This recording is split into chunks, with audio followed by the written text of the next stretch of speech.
So yan guys, magandang umaga po sa lahat, no. So dito po tayo ngayon guys sa bundok, ayan, no. So kung nakita po ninyo guys, bundok po yan. Yan po yung daanan po natin guys. Bali dito po tayo guys sa taas at pababa po tayo guys. So dito po tayo guys dumadaan guys pag nag-alalako po tayo ng mani. Ayan, shoutout po sa lahat po ng followers po natin dyan guys. Ayan, God bless po sa inyo lahat. Maraming salamat po sa walang sawang suporta po sa mga vlog po natin guys, no. Sana patuloy niyo po yung supportahan po yung mga vlog po natin guys. Ayan. So naglalako po tayo ng mani ngayon. So dahil extra income po. At ang masasabi ko lang guys sa mga lahat po na may mga pangarap dyan. So ayan, pangarap lang po tayo guys. Kahit na wala kasiguraduhan, ang mahalaga po nangarap po tayo at sumubok.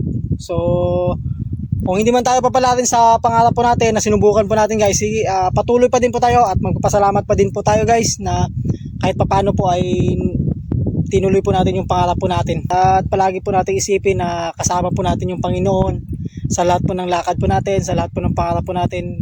Palagi po tayo manalangin sa Panginoon na gabayan po tayo guys. Dahil siya lang po yung nakakaalam po ng lahat po ng gagawin po natin. So yun lang guys, maraming salamat po and God bless. Ayan o.